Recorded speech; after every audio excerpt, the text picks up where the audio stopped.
A Águia de Bronze da 13ª Legião, uma unidade que os anais de Roma registravam como dissolvida 10 anos antes na Itália, jazia meio submersa na lama ensanguentada de um riacho ibérico. Quem a empunhava? Legionários. Quem a capturou? Legionários.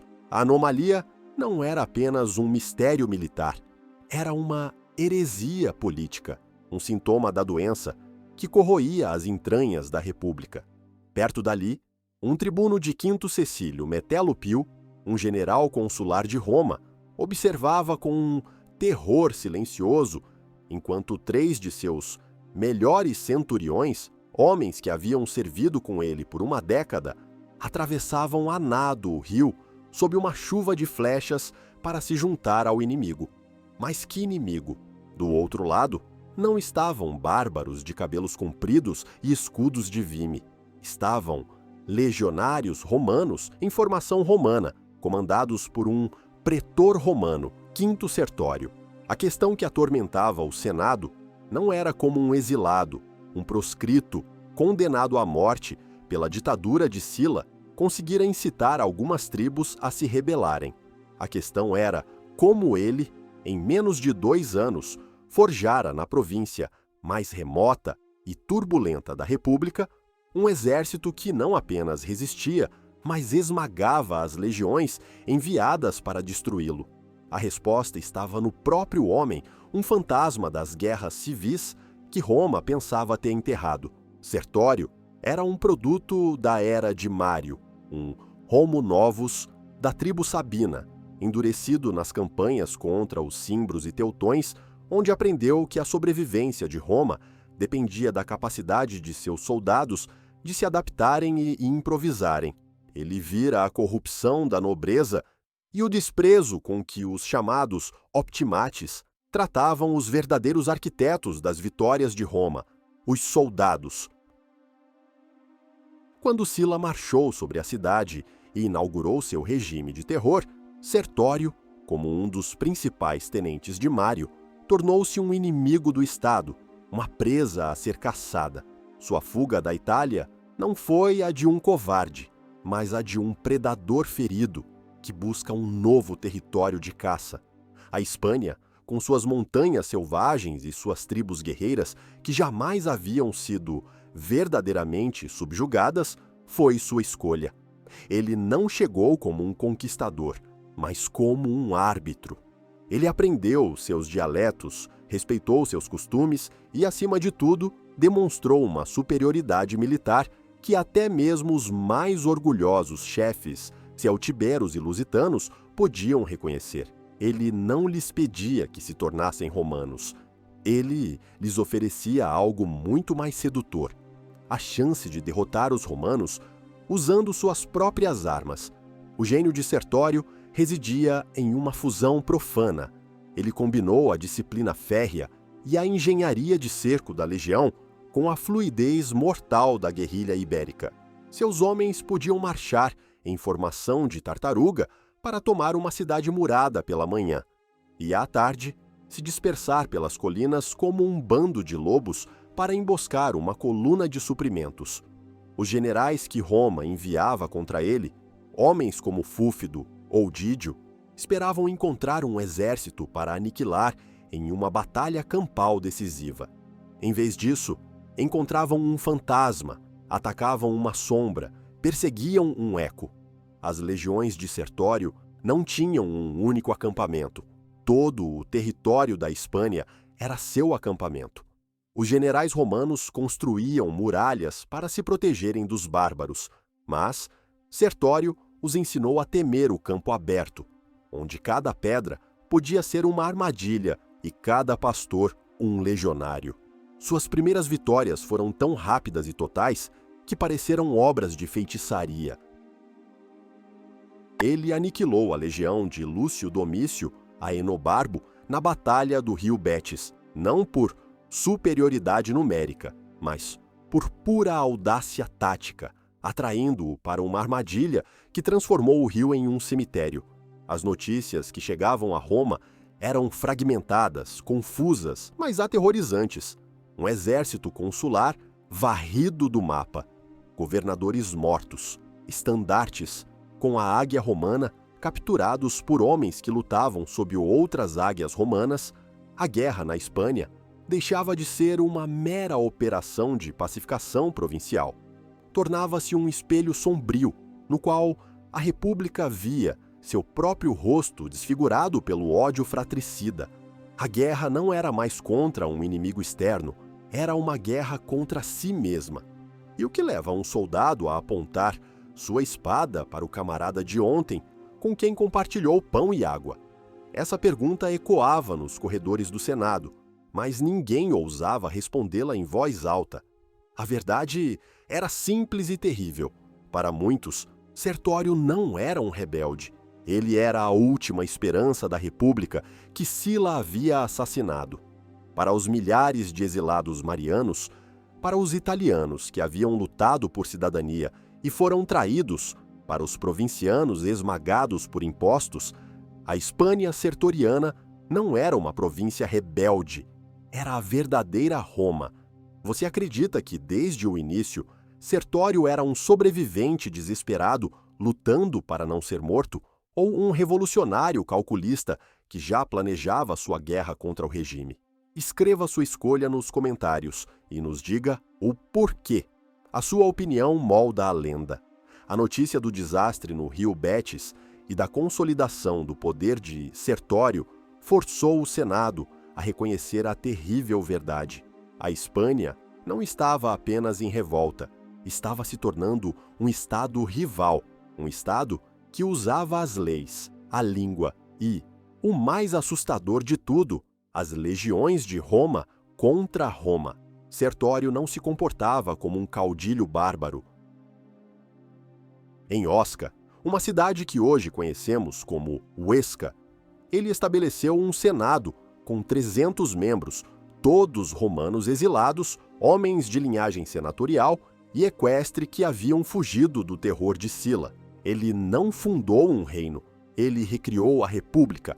Havia cônsules, pretores, questores. As leis eram debatidas em latim, moedas eram cunhadas com efígies romanas. Em essência, Sertório construía uma Roma no exílio, declarando que o governo em Roma, sob o jugo dos sucessores de Sila, era uma tirania ilegítima e que ele e seu senado eram os verdadeiros guardiões da liberdade republicana.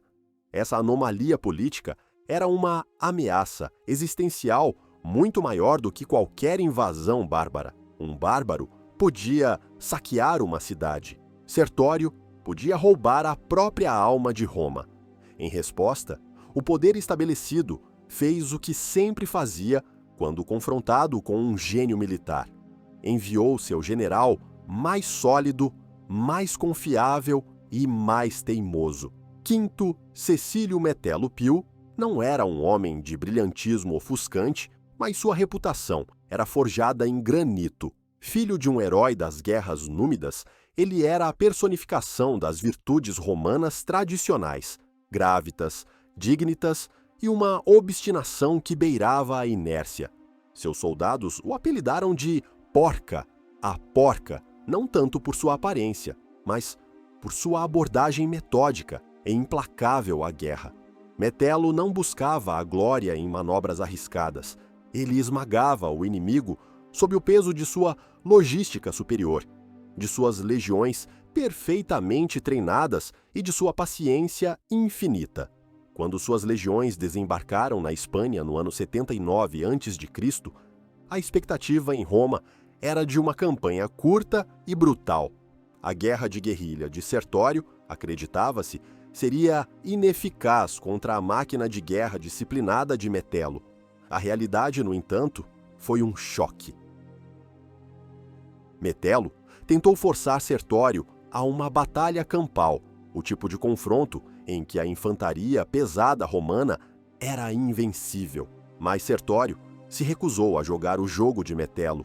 Ele era a água que contornava a rocha. Suas forças, uma mistura de legionários romanos e guerreiros ibéricos, atacavam as linhas de suprimento de Metelo, emboscavam suas patrulhas, capturavam seus batedores e desapareciam nas montanhas antes que a pesada infantaria de Metelo pudesse reagir. O grande general consular se viu atolado em uma guerra de atrito para a qual não estava preparado.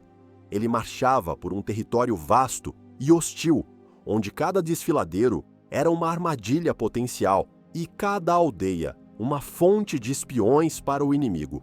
Enquanto isso, Sertório não apenas travava uma guerra militar, mas também uma guerra cultural. Ele estabeleceu em Osca uma escola para os filhos dos chefes ibéricos, onde eles aprendiam latim e grego, vestiam a toga romana e eram educados nos costumes da República. Ele os tratava não como reféns, mas como a futura elite de sua nova Roma hispânica. Esse golpe de gênio garantiu a lealdade de suas tribos aliadas de uma forma que nenhum tratado ou suborno poderia comprar. Pais não trairiam o homem que estava transformando seus filhos em nobres romanos. A guerra se arrastou. Anos de marchas exaustivas, cercos infrutíferos e emboscadas sangrentas começaram a minar o moral das legiões de Metelo.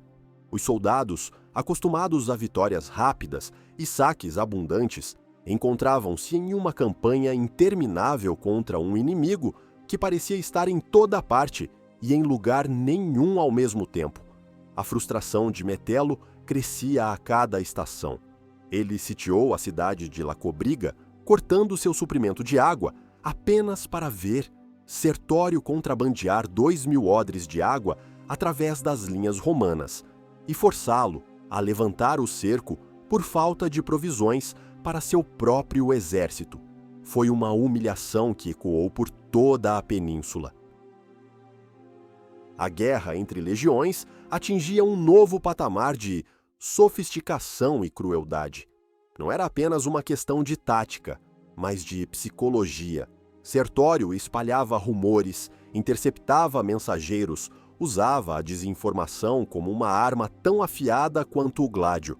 Ele entendia a mente do soldado romano, porque era um deles. Ele sabia como explorar o tédio, o medo do desconhecido e o ressentimento contra comandantes distantes e aristocráticos. E assim, o impensável começou a acontecer: deserções, não em massa no início, mas um gotejar constante de homens, centuriões experientes e até mesmo alguns tribunos que se sentiam mais valorizados pelo general rebelde do que por seu próprio comandante legítimo. Sertório não era apenas um inimigo, ele estava se tornando uma alternativa. A Roma no exílio, a utopia manchada de sangue que ele construía na Espanha, começava a aparecer, para alguns, mais romana do que a própria Roma.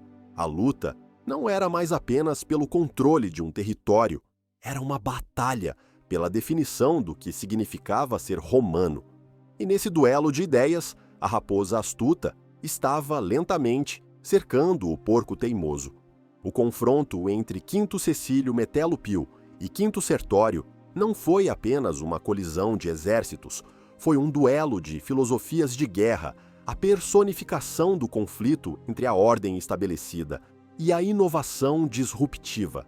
Metelo, o açougueiro metódico, era o produto de séculos de tradição militar romana. Para ele, a guerra era uma ciência exata, uma equação de logística, disciplina e força bruta. Ele construía estradas para conquistar a terra, erguia acampamentos fortificados, que eram cidades em miniatura, e movia suas legiões como peças em um tabuleiro de xadrez, esperando que o peso esmagador de seu sistema eventualmente encurralasse o adversário. Sertório, a raposa, esquiva, via a guerra como uma arte, uma dança mortal de engano, velocidade e exploração das fraquezas psicológicas do inimigo. Ele ensinou à terra como conquistar Metelo. Para ele, a mente do general inimigo era um campo de batalha tão importante quanto qualquer vale ou planície. A campanha se transformou em um jogo de gato e rato em escala continental. Metelo sitiava uma cidade aliada a Sertório, e Sertório, em vez de tentar romper o cerco, atacava uma guarnição romana a 100 milhas de distância, forçando Metelo a dividir suas forças. Metelo lançou uma estratégia de terra arrasada, queimando colheitas e destruindo aldeias para privar o exército de Sertório de suprimentos. A resposta de Sertório foi tornar seu exército ainda mais móvel, ensinando seus homens a viver da terra, a caçar e a se mover em pequenas unidades que podiam se reabastecer de forma independente, tornando as linhas de suprimento tradicionais obsoletas. A frustração de Metelo se transformava em fúria. Ele via seu exército, o melhor exército que Roma podia oferecer, ser sangrado até a morte por um inimigo que se recusava a lutar honradamente. A guerra psicológica se intensificou. Sertório, sabendo do orgulho e da posição de Metelo, ofereceu uma recompensa colossal de 100 talentos de prata e 20.000 acres de terra para qualquer cidadão romano que o matasse. Foi um insulto calculado, tratando o general consular não como um adversário digno, mas como um criminoso comum com um preço por sua cabeça. A oferta desmoralizou os oficiais de Metelo, que começaram a olhar uns para os outros com desconfiança. Quem entre eles poderia ser tentado por tal fortuna? Em resposta, Metelo abandonou qualquer pretensão de libertar os hispânicos do domínio de Sertório e instituiu um regime de terror. Qualquer comunidade suspeita de ajudar o inimigo era brutalmente punida. Execuções em massa, crucificações e a venda de populações inteiras como escravos se tornaram ferramentas padrão de sua política. Ele estava tentando aterrorizar a população para que se submetesse, mas, na prática, apenas reforçou a lealdade deles a Sertório, que agora parecia não apenas um general brilhante, mas um protetor contra a crueldade de Roma. Uma das anedotas mais reveladoras desse duelo ocorreu durante o cerco de Contrébia. Metelo havia construído uma formidável máquina de cerco, um ariete gigante projetado para derrubar os portões da cidade. Era seu orgulho, a manifestação física da engenharia e do poder de Roma. Sertório, ao ver a máquina se aproximando das muralhas, teria rido. Ele não tentou destruí-la com fogo ou pedras. Em vez disso, ele concentrou o fogo de seus arqueiros e fundeiros não na máquina, mas nos engenheiros e operadores que a moviam. Sem seus manipuladores especializados, a arma mais poderosa de Metelo tornou-se um monumento inútil à sua própria impotência. Ele venceu a batalha não destruindo a arma do inimigo, mas neutralizando a habilidade do inimigo de usá-la. A guerra se arrastava ano após ano. As legiões de Metelo, compostas por jovens recrutas da Itália, sofriam com o clima rigoroso, as doenças e o estresse constante de uma guerra onde o perigo podia vir de qualquer direção. O moral despencou.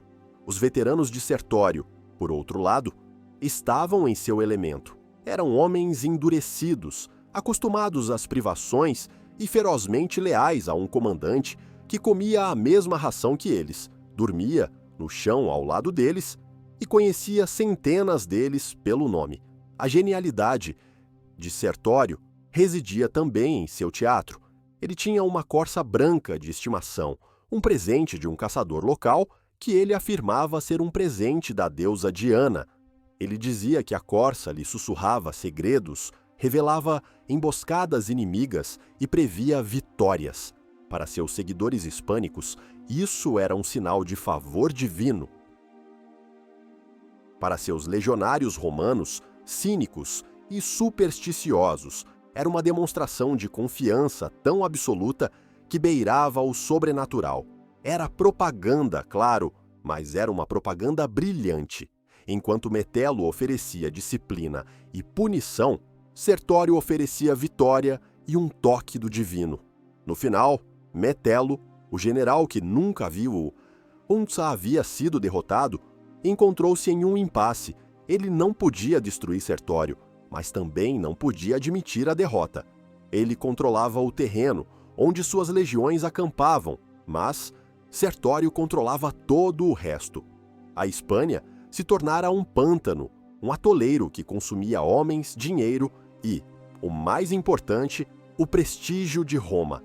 E de Roma, as notícias que chegavam eram ainda mais alarmantes. O Senado, em pânico com o fracasso de seu general mais experiente, estava prestes a tomar uma medida drástica, uma decisão que mudaria a natureza da guerra e elevaria o confronto a um nível de carnificina sem precedentes, enviando um novo jogador para o tabuleiro. O impasse na Espanha era mais do que um embaraço militar para Roma. Era uma ferida aberta, que se recusava a cicatrizar. O fracasso de um general tão condecorado como Metelo Pio em esmagar a rebelião enviava uma mensagem perigosa a outras províncias e a inimigos externos. Roma podia ser desafiada e contida. O Senado, dividido por fações e paralisado pela inércia, finalmente cedeu à pressão de uma figura em ascensão, um jovem que não possuía a idade nem a experiência para um comando proconsular, mas que tinha algo muito mais persuasivo, um exército privado e uma ambição ilimitada. Seu nome era Cuneu Pompeu. Pompeu não era um político tradicional. Ele era um produto das guerras civis, um senhor da guerra que herdara as legiões de seu pai e as usara para apoiar Sila, ganhando o apelido de Adolescentulus Carnifex, o jovem açougueiro, por sua eficiência implacável em caçar os inimigos do ditador na Sicília e na África. Ele era arrogante, carismático e perigosamente popular com seus soldados. Quando exigiu o comando na Espanha, o Senado hesitou.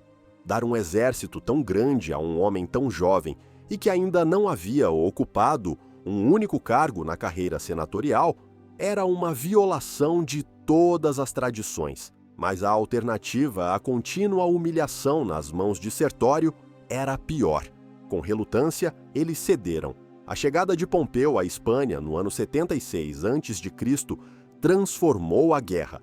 O que antes era um duelo entre Metelo e Sertório tornou-se um confronto a três. De um lado, o velho e teimoso Metelo. Do outro, o genial e sitiado Sertório. E agora, entre eles, o jovem e impetuoso Pompeu, desesperado para provar que era superior a ambos.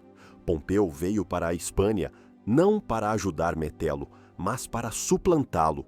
Ele via a guerra como sua oportunidade de alcançar uma glória militar que o colocaria no mesmo patamar dos maiores heróis de Roma. Para Metelo, era uma guerra por Roma. Para Pompeu, era uma guerra por Pompeu. Seu primeiro confronto direto com Sertório foi uma lição brutal de humildade. Perto da cidade de Lauron, Pompeu acreditava ter encurralado Sertório, gabando-se para seus oficiais de que ensinaria uma lição àquele aluno de Sila. Sertório, com um sorriso irônico, teria dito a seus homens: "Ensinarei a este aluno de Sila que um general deve olhar tanto para trás quanto para a frente." Enquanto Pompeu se concentrava na cidade, uma das legiões de Sertório, escondida em uma floresta próxima, emergiu e atacou a retaguarda de Pompeu. Ao mesmo tempo, as forças de Sertório saíram de Lauron. Pompeu se viu preso em uma pinça. Ele foi forçado a assistir, impotente, enquanto uma de suas legiões de reserva, enviada para ajudar, era completamente aniquilada. A derrota foi total e humilhante. Sertório não apenas o vencera, ele o ridicularizara. O choque de titãs se intensificou. A guerra, que já era sangrenta, tornou-se um verdadeiro matadouro. As batalhas não eram mais apenas escaramuças e emboscadas. Eram confrontos em larga escala, legião contra legião, em campo aberto.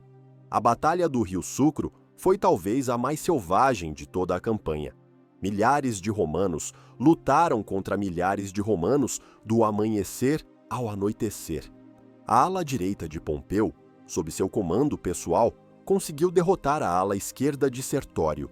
Mas na outra extremidade do campo de batalha, a ala direita de Sertório esmagou a esquerda de Pompeu. A batalha se degenerou em uma série de combates individuais desesperados. O próprio Pompeu quase foi morto. Ele foi ferido por uma lança de um guerreiro ibérico de grande estatura e só sobreviveu porque seus guarda-costas conseguiram arrastá-lo para longe. Ele perdeu seu cavalo com todos os seus paramentos de ouro, um prêmio que os soldados de Sertório exibiram triunfantemente. A noite caiu sobre um campo de carnificina. Nenhum dos lados podia reivindicar uma vitória clara, mas as perdas eram catastróficas. Dezenas de milhares de homens jaziam mortos ou moribundos, seus corpos cobrindo as margens do rio. A guerra estava devorando uma geração inteira de soldados romanos. A chegada de Metelo, no dia seguinte, estabilizou a situação, mas a relação entre os dois generais romanos era tensa. Pompeu, jovem e ávido por glória, ressentia-se da presença do velho general. Metelo, por sua vez, via Pompeu como um arrivista imprudente. Eles eram aliados por necessidade, mas rivais em espírito. Essa divisão no comando romano era algo que Sertório explorava com maestria. Ele podia atacar as forças de um general, sabendo que o outro poderia demorar a vir em seu auxílio.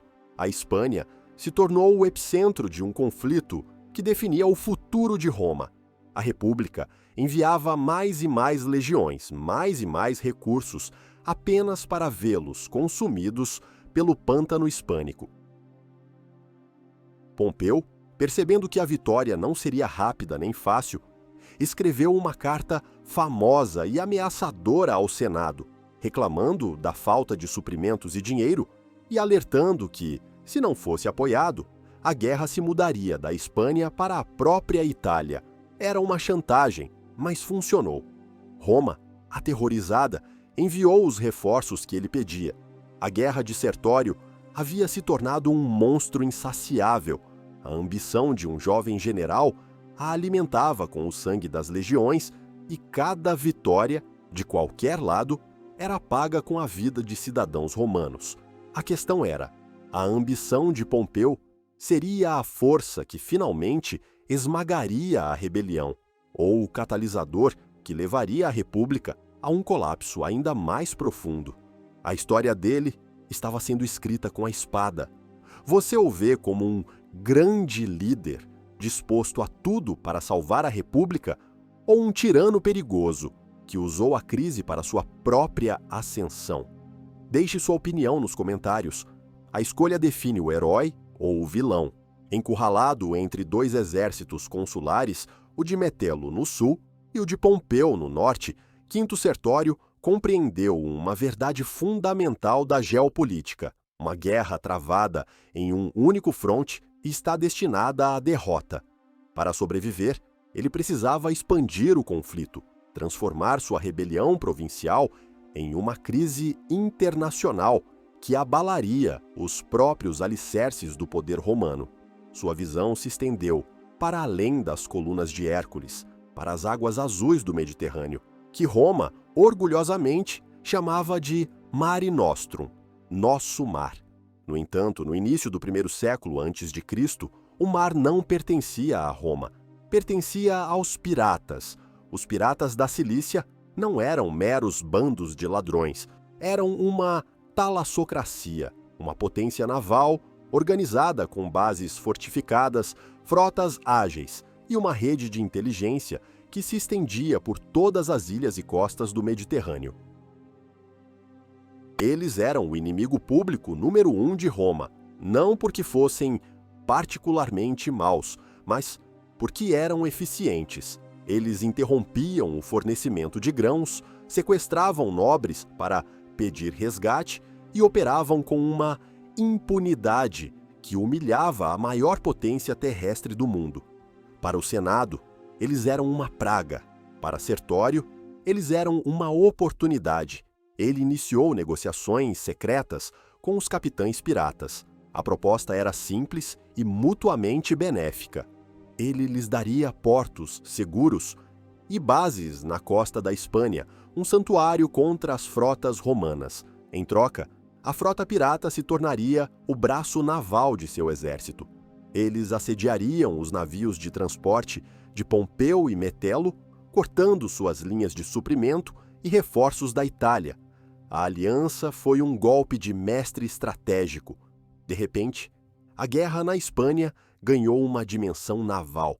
As legiões romanas, que já lutavam contra um inimigo terrestre esquivo, agora tinham que se preocupar com um inimigo que controlava as ondas. Mas Sertório não parou por aí. Seus olhos se voltaram ainda mais para o leste, para o reino do Ponto, nas margens do Mar Negro. Lá governava o mais antigo, o mais implacável e o mais persistente inimigo de Roma, o rei Mitrídates VI Eupator. Mitrídates travava guerras contra Roma há décadas. Ele havia orquestrado o massacre de 80.000 cidadãos romanos na Ásia Menor e resistido aos exércitos de Sila e de outros grandes generais. Ele era um mestre da diplomacia e da propaganda, um monarca helenístico que se via como o campeão do Oriente contra a tirania do Ocidente. A notícia de um general romano que havia criado uma anti-Roma na Espanha e que estava derrotando os melhores generais da República era música para seus ouvidos. Emissários de Mitrídates viajaram por todo o Mediterrâneo, disfarçados de mercadores, para se encontrarem com Sertório em seu acampamento nas montanhas. O que eles propuseram foi nada menos que uma aliança formal, um tratado entre o Reino do Ponto e a República Romana no exílio de Sertório. Os termos eram chocantes. Mitrídates forneceria a Sertório uma frota de 40 navios e 3.000 talentos de prata, uma fortuna que poderia financiar a guerra por anos. Em troca, Sertório, agindo como o legítimo governante de Roma, reconheceria as reivindicações de Mitrídates sobre as províncias romanas da Bitínia, Paflagônia, Galácia e Capadócia. Essencialmente, Sertório estava vendendo uma parte do Império Romano para financiar sua guerra contra o governo de Roma. Para muitos dos senadores exilados em seu próprio campo, isso era um passo longe demais. Eles haviam seguido Sertório como um defensor da República contra a tirania.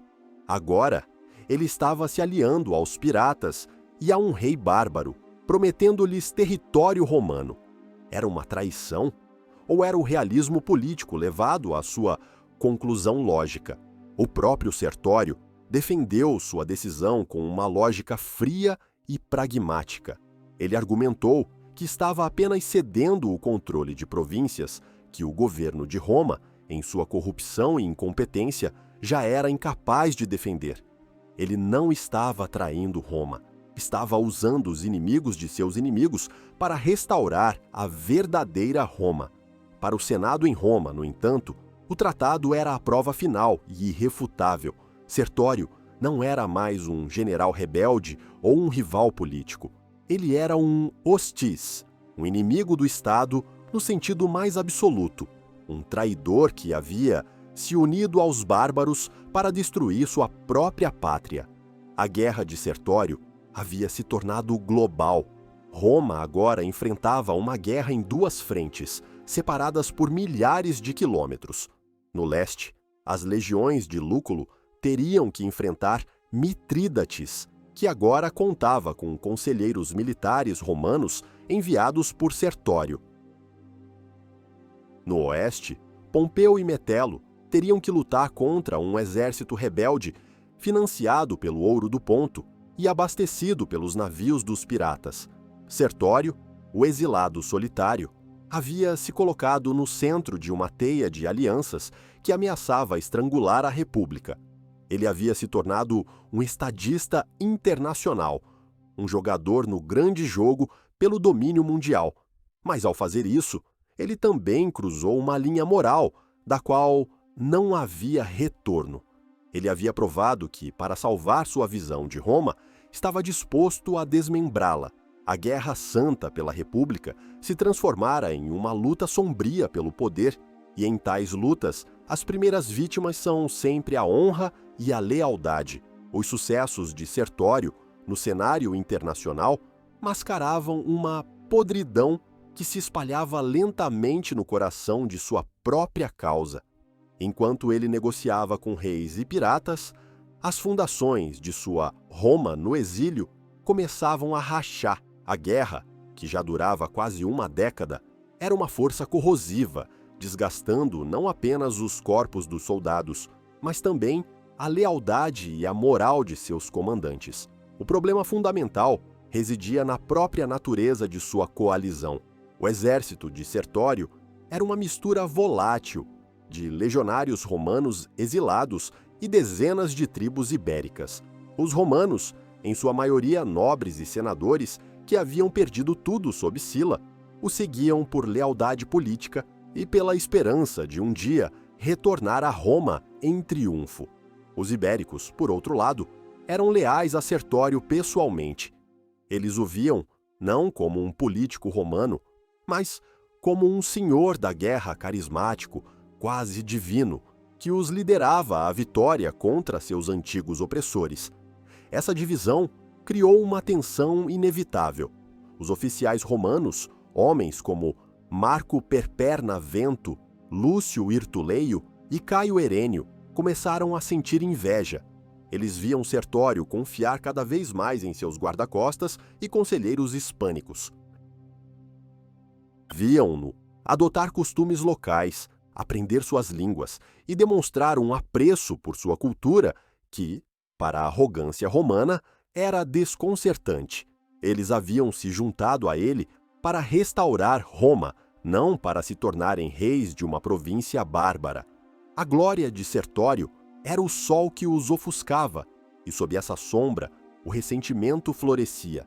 Marco Perperna era o epicentro desse descontentamento.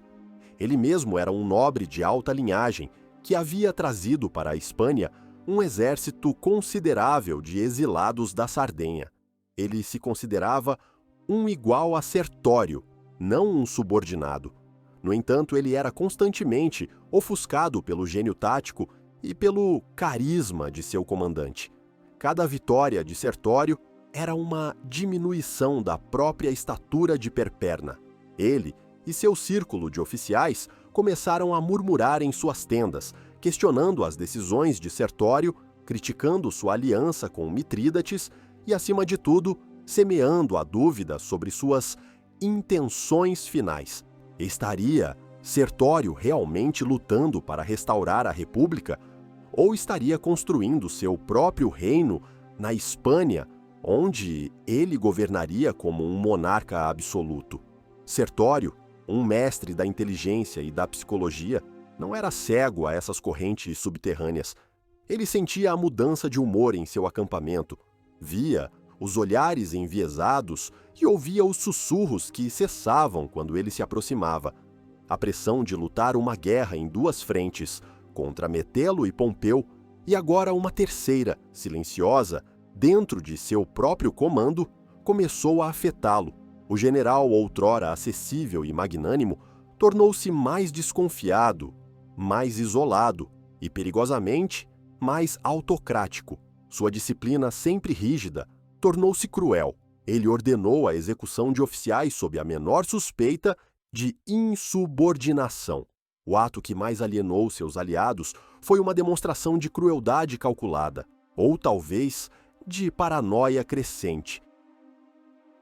Ele ordenou a execução de alguns dos filhos dos chefes hispânicos que estavam sendo educados na escola de Osca, alegando ter descoberto uma conspiração entre seus pais. Outros foram vendidos como escravos.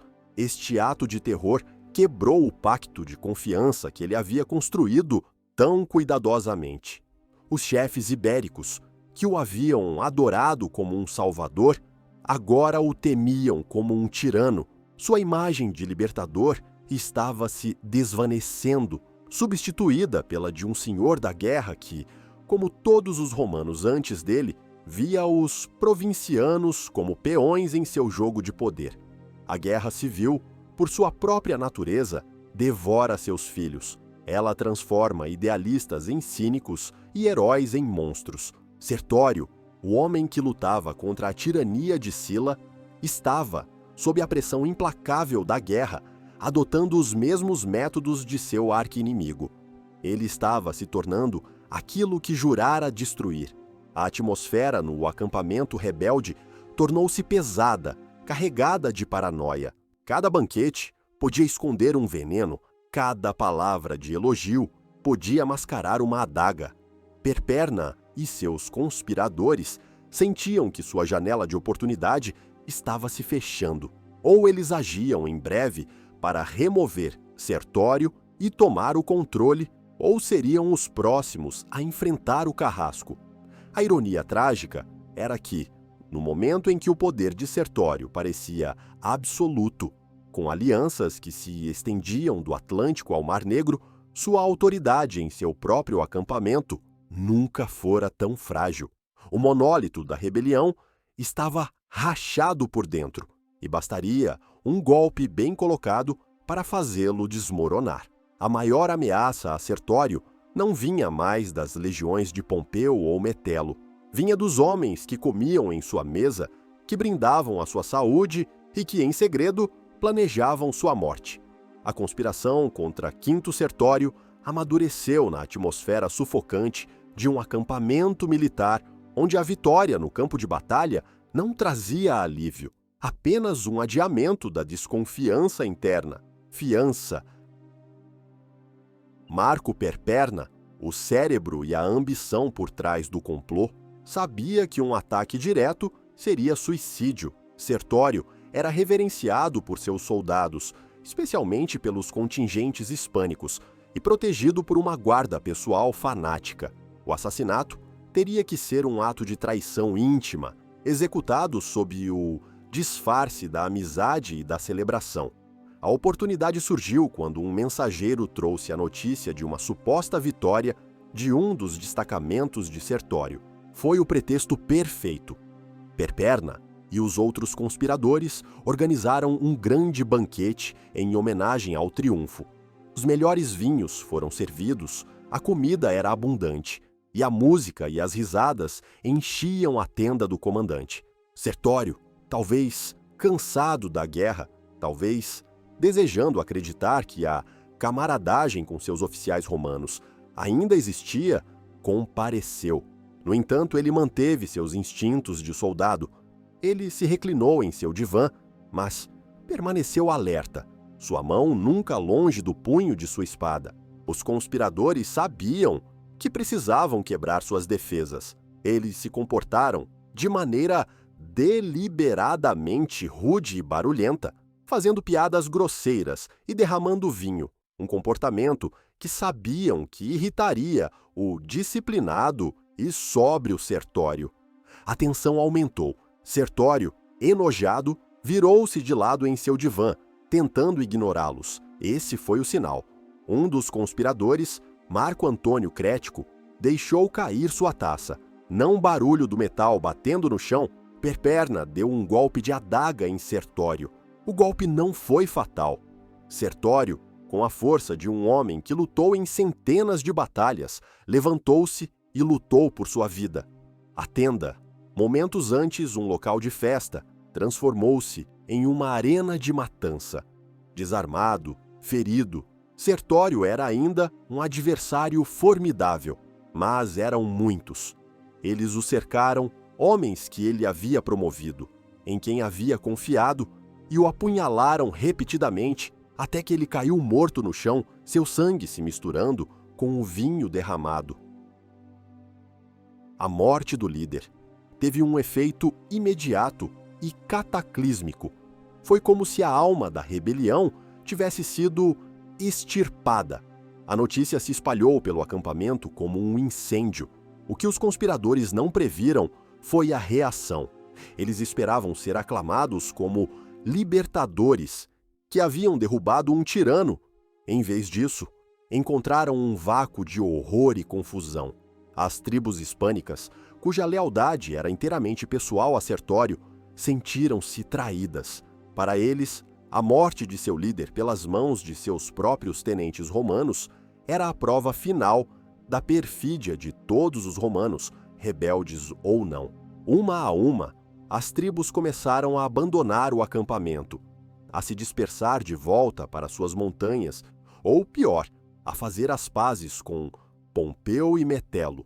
O exército que Sertório levara uma década para construir se desintegrou em questão de dias. Perperna, autoproclamado novo comandante, tentou desesperadamente manter o controle. Ele vestiu a púrpura de Sertório, sentou-se em seu tribunal e tentou emitir ordens, mas ele não possuía nem a autoridade moral, nem o gênio militar de seu predecessor. Onde Sertório inspirava lealdade, Perperna inspirava desprezo. Ele era um general medíocre, um conspirador mesquinho que havia herdado um exército que não sabia como liderar. Para Pompeu, a notícia do assassinato de Sertório foi o golpe de sorte que ele esperava há anos. Ele não precisava mais derrotar o maior gênio da guerrilha de sua geração. Ele só precisava lidar com o incompetente e odiado Perperna. A guerra, que havia sido um complexo jogo de xadrez estratégico por quase uma década, de repente se tornou uma simples operação de limpeza. O colapso da rebelião foi tão rápido quanto sua ascensão. A morte de um único homem provou ser mais decisiva do que dezenas de batalhas. A grande e idealista Roma no exílio não foi derrotada pelas legiões inimigas, mas implodiu de dentro, consumida pela doença que infecta quase todas as revoluções. A inveja. A grandeza de Sertório como general só foi igualada pela baixeza de seus assassinos.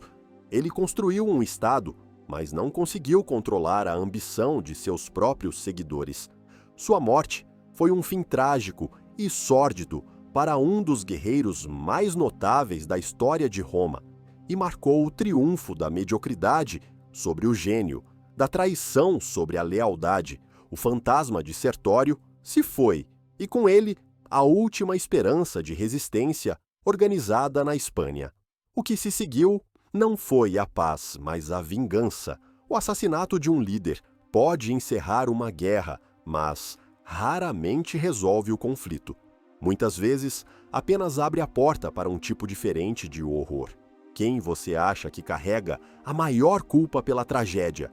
O próprio Sertório, cuja crescente tirania provocou a conspiração, ou Perperna e seus seguidores, cuja inveja destruiu a causa pela qual lutavam? Sua resposta nos comentários define o legado. Com Sertório morto, a guerra estava efetivamente terminada. O que veio a seguir foi um massacre. Pompeu e Metelo, que por anos foram superados e frustrados pelo gênio tático de Sertório, agora enfrentavam um exército decapitado e desmoralizado, liderado pelo incompetente Marco Perperna. O resultado era inevitável. Pompeu, sempre ávido por encerrar a campanha e reivindicar a glória para si, moveu-se rapidamente para o confronto final. Na primeira e única batalha campal que travou como comandante supremo, Perperna demonstrou sua total falta de habilidade. Ele foi completamente derrotado, seu exército aniquilado. Milhares de soldados que haviam lutado bravamente sob Sertório foram mortos ou capturados em poucas horas.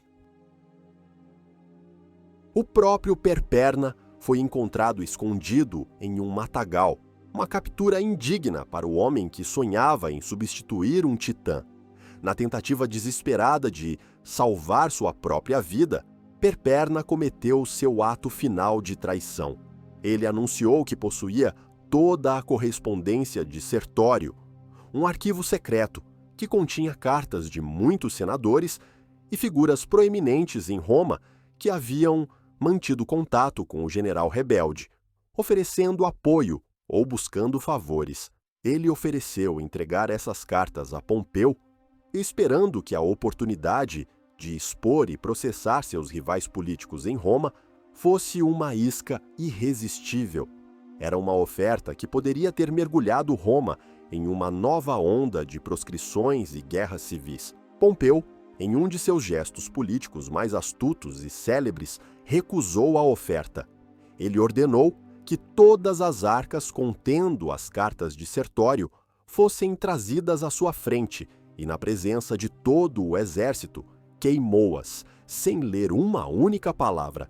Em seguida, ordenou a execução sumária de Perperna e de todos os outros conspiradores que haviam assassinado Sertório. Aos olhos do público, o ato foi de uma nobreza magnânima. Pompeu se apresentou como o pacificador, o estadista que preferia curar as feridas da República a aprofundá-las com acusações e vinganças.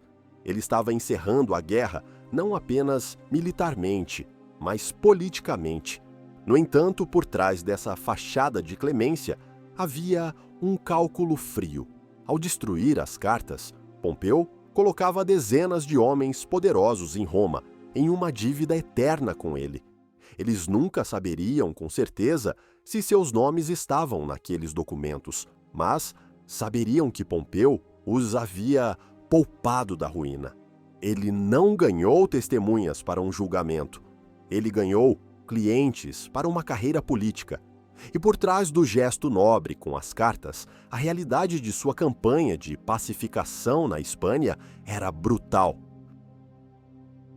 Com toda a resistência organizada eliminada, Pompeu marchou pela península, não para reconstruir, mas para punir. Ele e Metelo instituíram um reinado de terror, que superou em muito qualquer crueldade cometida por Sertório. Cidades que haviam apoiado a rebelião foram arrasadas.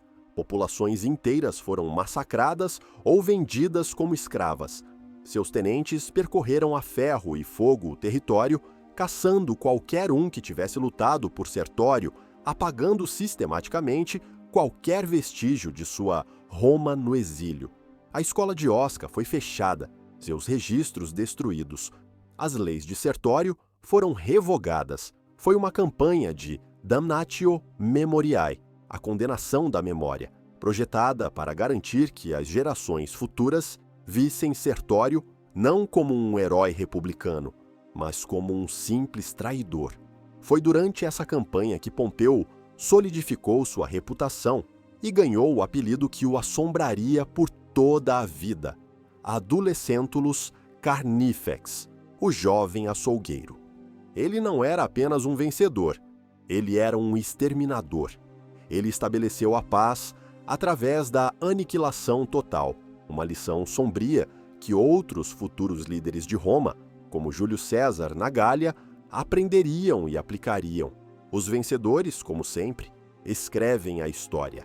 Pompeu ergueu um troféu monumental nos Pirineus, listando os nomes de 876 cidades que ele havia subjugado, uma contagem que obscurecia a distinção entre inimigos estrangeiros e cidadãos romanos. A agonia da Espanha foi o pedestal sobre o qual ele construiu sua lenda. A guerra de Sertório estava terminada, o fogo da rebelião apagado com rios de sangue, mas as brasas incandescentes do conflito civil não foram extintas, foram apenas espalhadas, levadas pelo vento de volta à Itália, onde esperariam por um novo sopro de ambição para se transformarem em um incêndio ainda maior.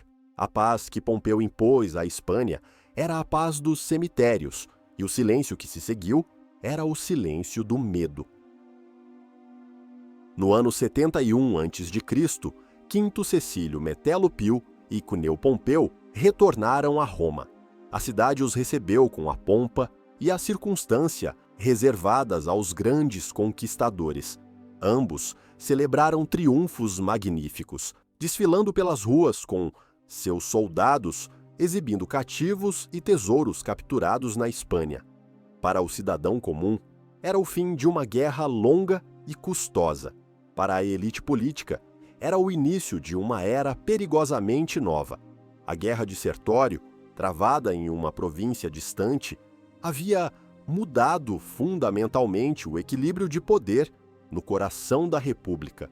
Metelo O velho aristocrata retirou-se para uma vida de luxo e prestígio, sua carreira coroada com a vitória final. Mas Pompeu era diferente. Ele não era um senador tradicional. Ele não havia subido a escada de cargos públicos. No entanto, ele retornou à frente de um exército de veteranos endurecidos, leais não ao Senado, mas a ele. E ele exigiu o impensável, o consulado. Legalmente, era uma impossibilidade.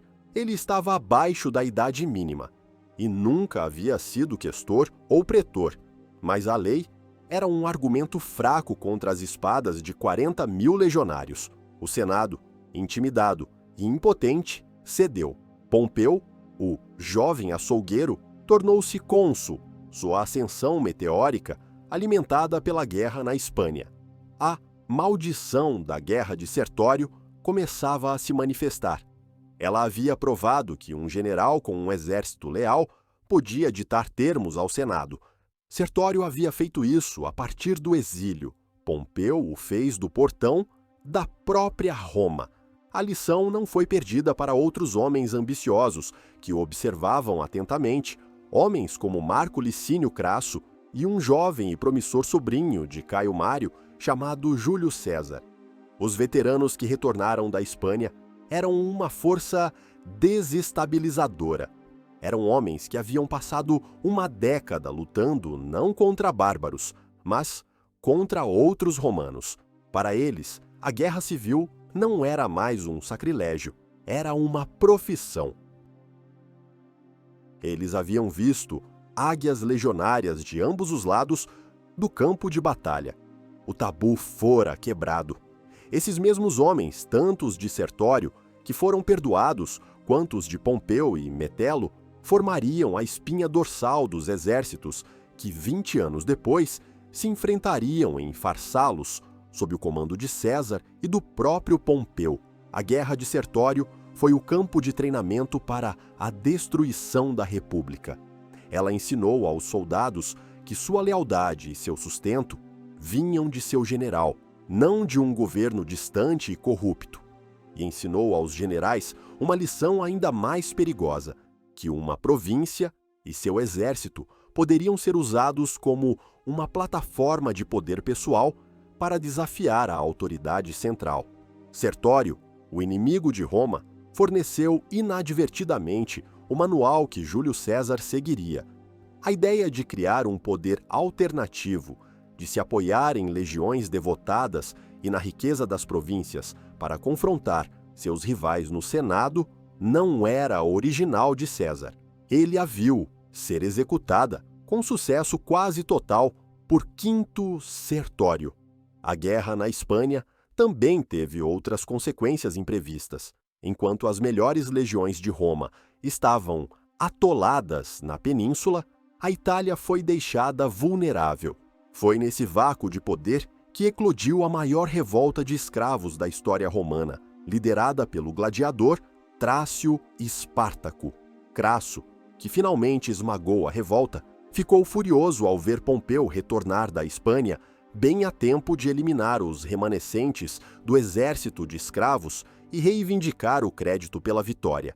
A rivalidade entre Crasso e Pompeu, forjada na sombra da Guerra de Sertório, se tornaria um dos pilares do primeiro triunvirato, a aliança que efetivamente selou o destino da República. As sementes plantadas nos campos ensanguentados da Espanha germinaram nos corredores do poder em Roma. A sede de glória, a primazia do poder militar sobre a autoridade civil, a lealdade dos soldados a seus comandantes, todos os elementos que levariam à queda da República foram testados, refinados e normalizados durante a Guerra de Sertório. Foi um prólogo sangrento para um ato final, ainda mais trágico.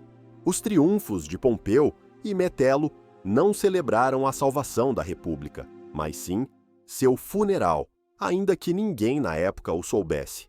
Eles estavam festejando a vitória em uma guerra que havia infectado o corpo político romano com uma doença incurável, uma doença cujo sintoma final seria o surgimento de um ditador.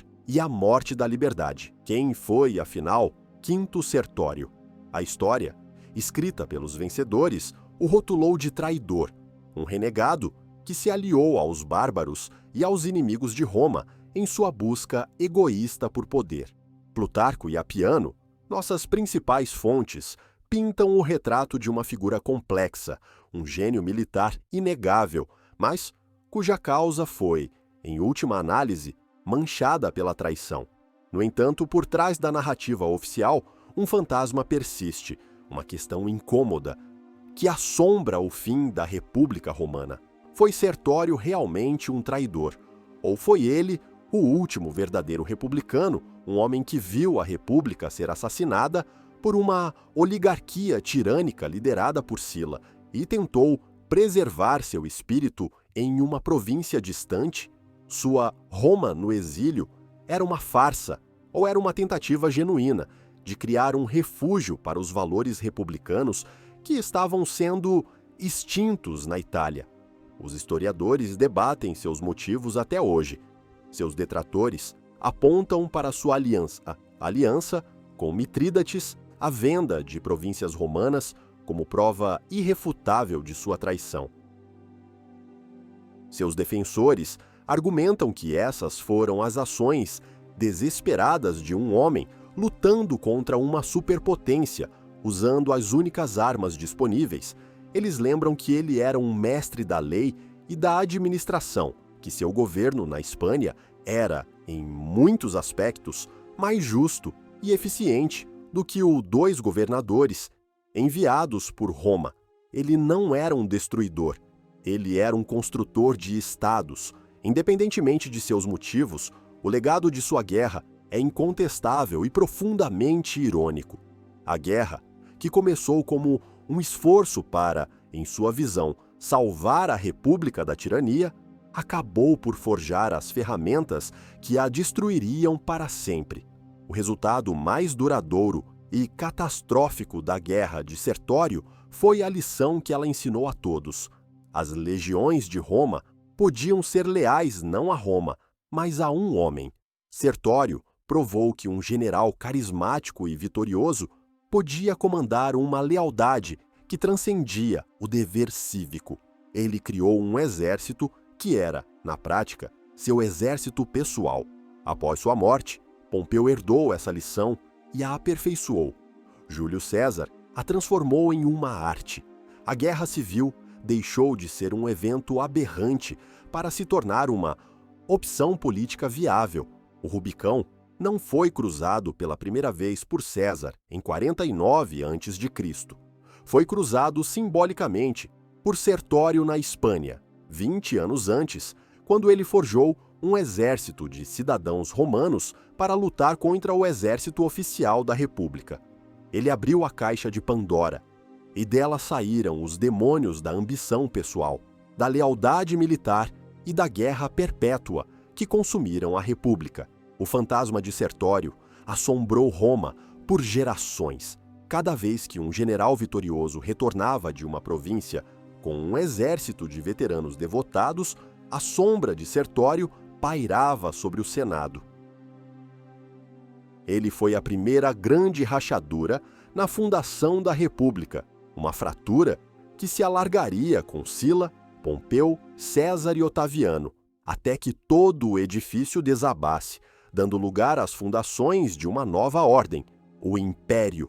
Sua guerra foi o ponto sem retorno. Ela não apenas enfraqueceu a República militar e economicamente, mas, mais importante, infligiu-lhe uma ferida moral e psicológica da qual ela nunca se recuperou. Ela destruiu a ideia sagrada de que um romano não levanta a espada contra outro romano. Depois de Sertório, a questão não era mais do ciúme. Haveria outra guerra civil, mas quando e quem a lideraria? A tragédia final é que, mesmo que Sertório tivesse vencido, mesmo que tivesse marchado sobre Roma e deposto o regime de Sila, é improvável que ele pudesse ter restaurado a velha república. O poder que ele teria usado para vencer, um exército pessoalmente leal e um poder autocrático, seria o mesmo poder que o impediria de restabelecer um governo verdadeiramente livre. Ele estava preso em um paradoxo que definiria o fim da República. Para salvar a liberdade, era preciso se tornar um ditador, e ao se tornar um ditador, a liberdade era perdida. Hoje, ao olharmos para sua história, a pergunta permanece: você o considera um traidor implacável que, em nome do poder, se aliou aos piores inimigos da pátria, ou o último verdadeiro republicano que tentou salvar a alma de Roma da tirania, mesmo que isso significasse lutar contra seu corpo? Escreva sua resposta nos comentários, pois a história não julga apenas os mortos, mas também a forma como os vivos escolhem se lembrar deles.